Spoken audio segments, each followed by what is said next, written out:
à tous, nous allons aujourd'hui parler de Black Panther, de Ryan Coogler, avec Chadwick Boseman, Michael B. Jordan et Lupita Nyong'o.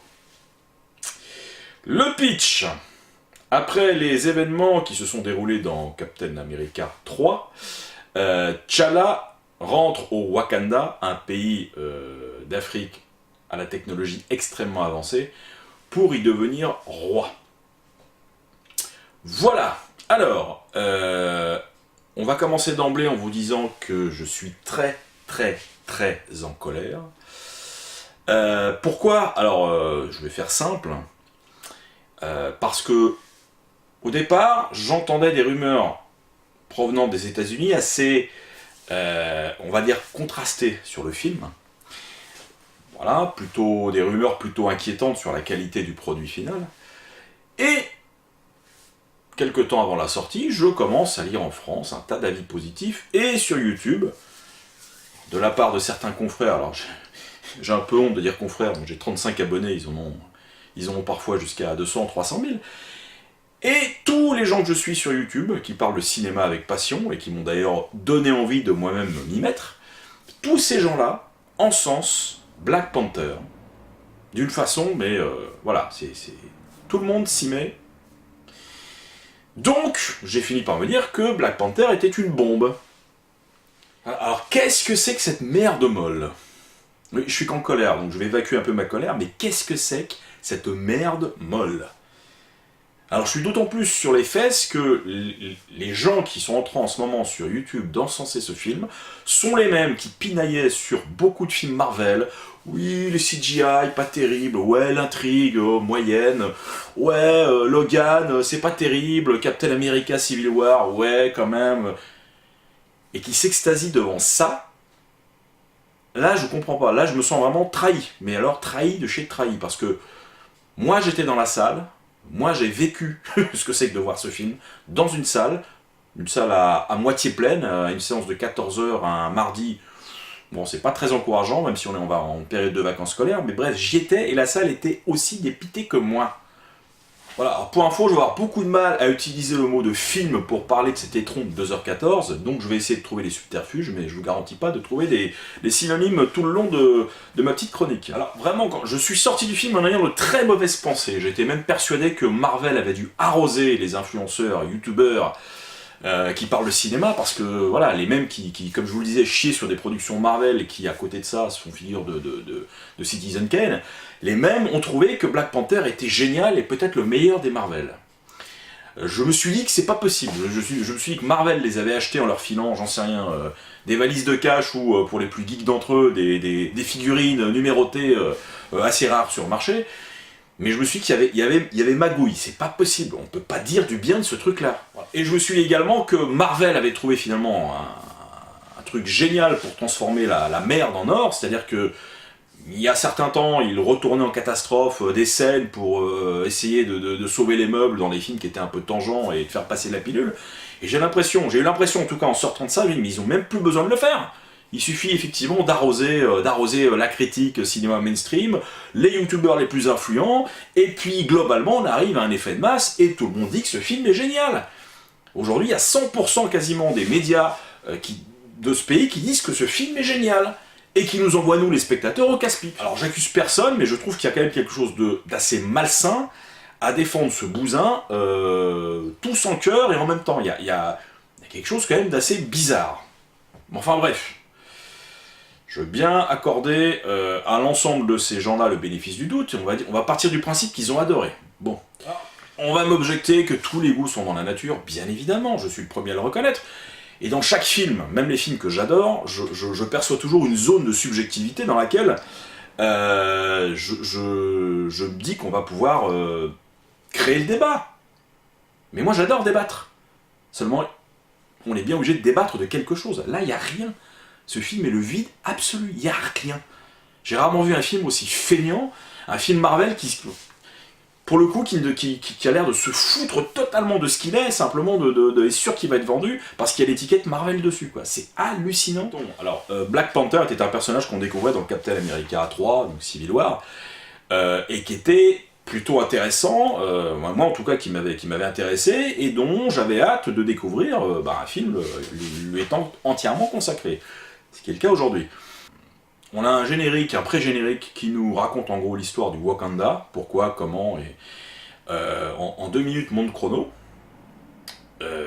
Chose que d'ailleurs le film ne fera jamais, malgré ses 2h15, bon, comme tous les Marvel, hein, entre 2h15 et 2h40 maintenant, c'est la course à la durée, je ne sais pas pourquoi. Enfin bref, le film ne reviendra plus jamais là-dessus en détail, alors que quand on a 2h15 devant soi, on se dit qu'on va pouvoir explorer un univers qu'on n'a jamais vu, un pays imaginaire caché du reste du monde, enfin il y a quand même matière à montrer des choses, à nous intéresser.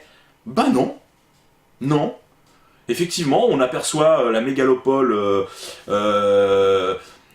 entourée de jungle, voilà, ultra moderne, d'ailleurs vu généralement en plan aérien et pas très esthétique. Ça, on la voit effectivement 2-3 fois en se disant bon, bah c'est une grosse ville avec des fumées d'usine, quoi, une grosse mégalopole. Mais alors pour ce qui est de montrer la vie des gens, la ville, etc. Mais walou, quoi. On a peut-être un plan à un moment donné d'une rue. On a 5 tribus qui sont censées représenter le peuple wakandais. On en aperçoit que les leaders de chaque tribu, lors de cérémonies, voilà, donc, dont certains costumes assez intéressants. Mais c'est tout.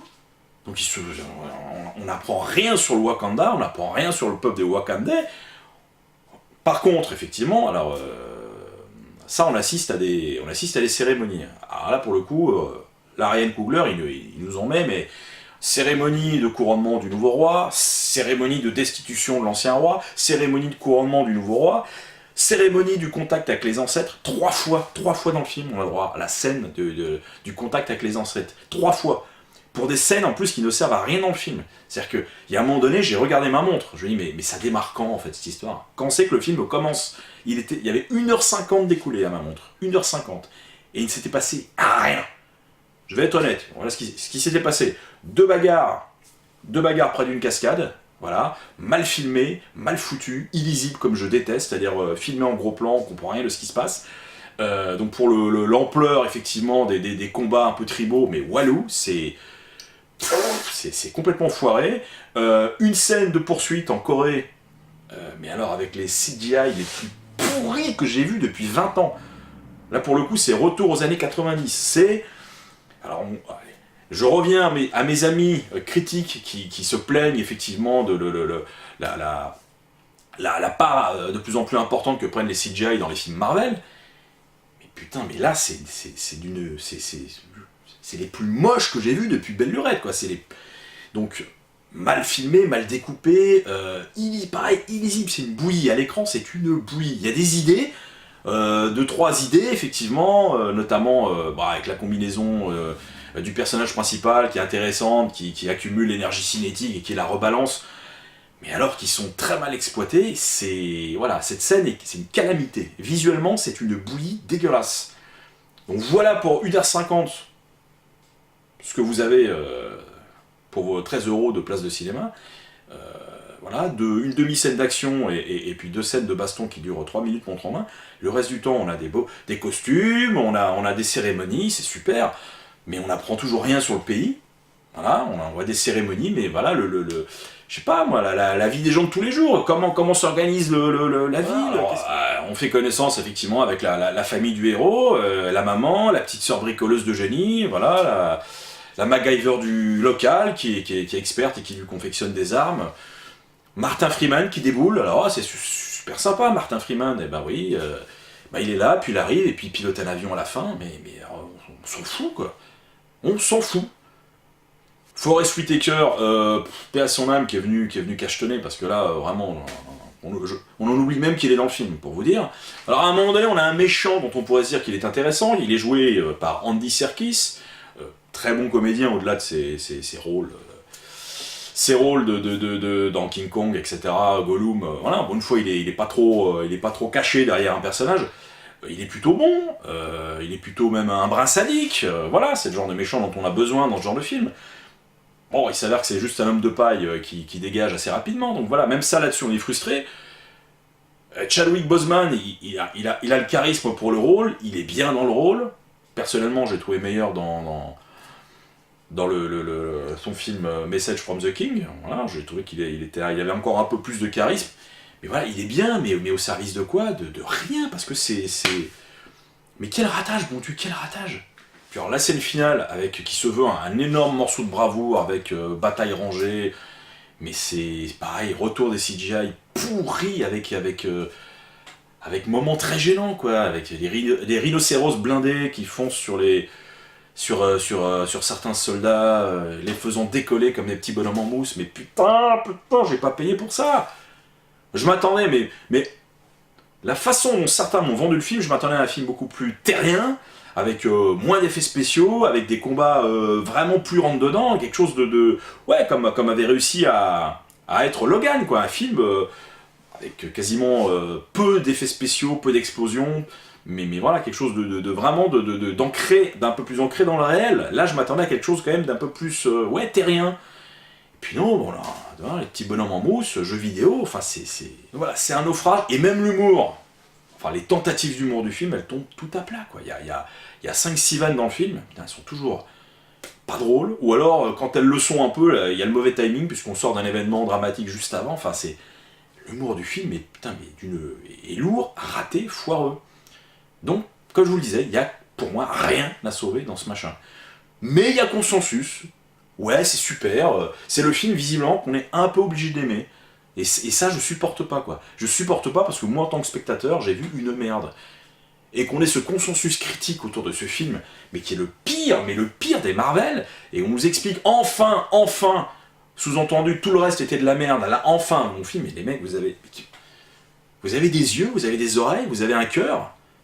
Moi, j'étais devant, et voilà ce que j'ai ressenti. Et putain, et je me sens vraiment arnaqué sur toute la ligne. Comme tous les gens dans la salle, je le reprécise à nouveau, c'est une arnaque. Et alors, au-delà, alors passons sur l'Empire Marvel qui aura essayé de s'acheter la critique en France, passons là-dessus. Mettons, je suis parano, je suis énervé, j'en fais des caisses. Passons là-dessus. Il y a un truc qui revient en revanche, c'est que, et aux États-Unis, visiblement, c'est en train de monter, c'est que c'est un film qu'on n'a pas le droit de critiquer négativement. C'est un film qui, pour la première fois, présente un super-héros black. Et ça, effectivement, ça marque quand même l'histoire des super-héros et l'histoire de Marvel. Et ça, j'en suis très heureux. Mais, une fois de plus, c'est pas parce que c'est le premier film avec un héros black qu'il faut le défendre envers et contre tous. Il y a un moment donné, il faut arrêter, il faut voir le film pour ce qu'il est. Moi, j'aime le cinéma. Je critique une œuvre de cinéma. Et ça, c'est de la merde. Je peux même pas dire que c'est un film, quoi. Donc, une fois de plus, j'aurais été ravi que ce soit un bon film pour lancer effectivement Black Panther, le premier super-héros black, et le lancer correctement. Là, c'est un ratage total. Et il y a une espèce de truc qui est en train de monter en France, un peu moins aux États-Unis, avec Oprah Winfrey, Michelle Obama, qui défendent même pas, puisque tout le monde a l'air d'aimer, mais qui disent que le film est génial, etc. Je suis un peu embarrassé, quoi, parce que quelque part, j'ai le sentiment qu'on est en train d'essayer de nous vendre une forme de discrimination positive. Et moi, je peux pas, quoi. Je peux pas dire que c'est bien, ça. C'est pas bon. C'est pas bon. Excusez-moi, c'est à chier, on va le dire. C'est à chier. Donc, c'est un manque d'honnêteté intellectuelle de dire que ce film est bon. Faut arrêter ça, quoi. Et puis, Ryan Coogler, qui est pourtant un bon cinéaste, je sais pas ce qui lui est... Je sais pas, pour moi, il s'est totalement vautré. Ou alors, il a été broyé par le rouleau compresseur Marvel, qui finalement oblige ces cinéastes à pondre des œuvres archi calibrées. Mais là, c'est le pire film ultra calibré de Marvel, quoi. C'est abominable, abominable. Et Marvel qui, en passant, sous couvert effectivement de sortir le premier super-héros black au cinéma, pour moi, utilise ni plus ni moins que ce prétexte pour faire ce que faisaient les producteurs blancs de la Blaxploitation dans les années 70, c'est-à-dire faire venir le public black en masse à ces films.